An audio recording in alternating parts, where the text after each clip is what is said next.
Up next, Jeremy Wariner, the defending Olympic champion and two-time world champion, the favorite to win the gold medal in Beijing.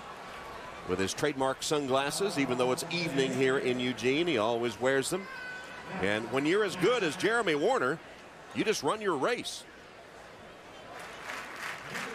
When I'm in my blocks, I'm really not thinking about much. I'm just thinking about executing my race the right way, getting out hard the first 60, and positioning myself well for my kick. A lot of people think my race is perfect as it is right now, but in my eyes, I feel like I can improve on each part of my race. Any chance, any given day, I'm able to be beat, but I have to just keep running my race. Right now, I'm coming in with the world's fastest time into the final, and I'm confident as I've ever been, and I know that if I run my race, I'm not going to be able to be beat. And that is exactly the plan here. Jeremy Wariner has dominated the 400 since 2004. And even though everyone says that the goal here is just to make the team to get to Beijing, I believe that if Jeremy Wariner wants to continue to improve his dominance, he's got to show that he can beat LaShawn Merritt. He's got to win this in commanding fashion.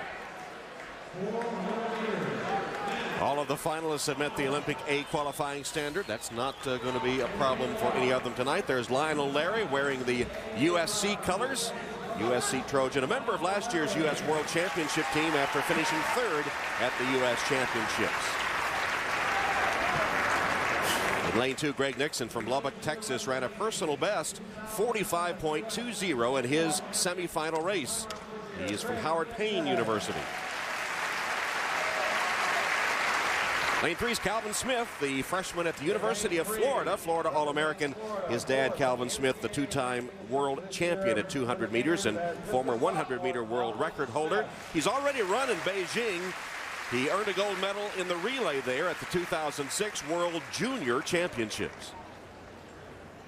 Lane 4 is Darold Williamson, a former NCAA champion at Baylor, where he was a teammate of Jeremy Wariner, and a gold medalist in the 4x400 relay at the 2004 Olympics and at 2 World Championships. And Tom, the two still train together, and you know that Darold Williamson does not want to remain home if Jeremy Wariner makes the team. They'd like to go together to Beijing. There is Jeremy Wariner. He's in lane 5 and has his eye eventually on Michael Johnson's world record, 43.18. Maybe not here, but eventually. And of course, Michael Johnson manages, is his agent, and he is encouraging him. Good cheer for Wariner. Here's LaShawn Merritt, silver medalist at the World Championships behind Wariner last year, and then had a big win in Berlin June 1st over Jeremy Wariner. He was second to him here in his semifinal race at 44.76. As always, dedicating the race to his brother Antoine, who died in an accident in 1999.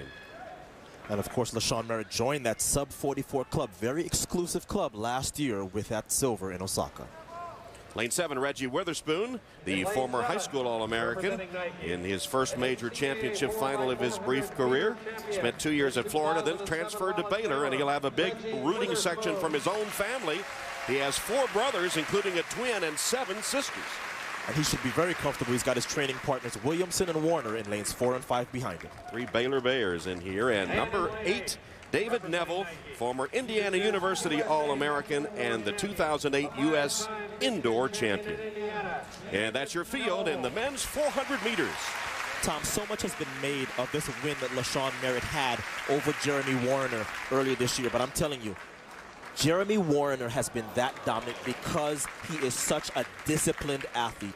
Whatever his plan is this evening, you better believe he's going to stick to it. And LaShawn Merritt, I think, has to not respond to what's going on with Wariner. Make the team first, worry about defeating the Olympic champion in Beijing.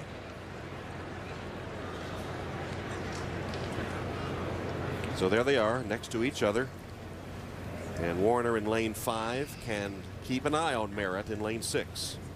Wariner has spent so much time over the last several weeks working on his start, working on the minor details, along with Michael Johnson and Lance Walker, down at Michael Johnson Performance, working on the minor details of trying to improve his time, starting with this moment right here. There's the start in lane 5. Jeremy Wariner, the defending Olympic champion, hoping to return to Beijing to defend that gold medal. And Wariner out, looking smart, looking under control, moving down the backstretch right here to his right on your left. is LaShawn Merritt. But Wariner right now has Merritt in his view, and so he can decide when to make the move.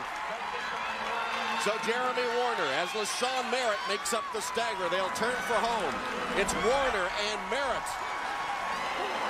Darold Williamson coming on, but here they come. LaShawn Merritt leading Jeremy Wariner. Merritt's in front.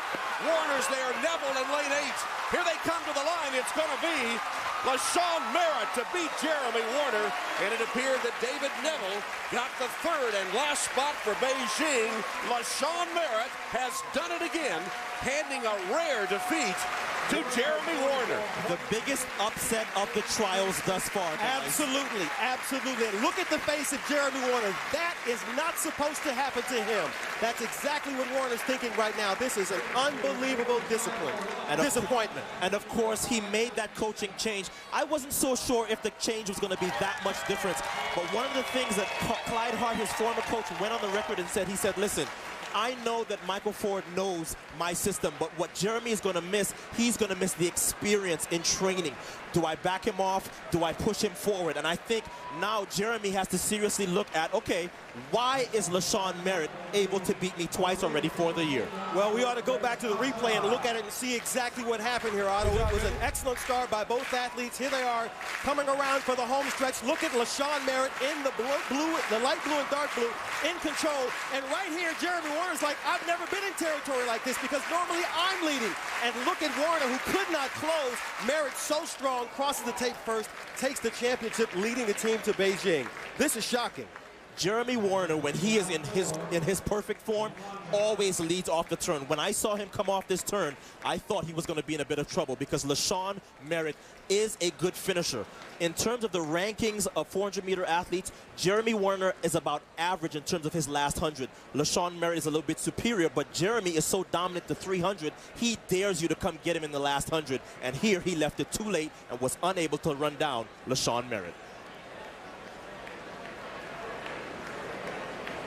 Let's go down to Bob Newmeyer. With LaShawn Merritt and Jeremy Wariner. And LaShawn, I know you beat him in Germany. How badly did you want to beat Jeremy today? Was that the priority for you? Not at all. I wore this necklace right here because I was running for USA today. I wanted to make the team. We got 3 legs, 3 horses going to Beijing, and I'm happy. Tell us about the race. Okay, I got out good. Ran a pretty good race. Just wanted to finish strong. That's what I did. Top 3 going to Beijing. That's all it was basically about. Jeremy, you said your goal was to hold on to that gold medal, repeat, defend. Does this at all put a crimp in that in your mind? Not at all.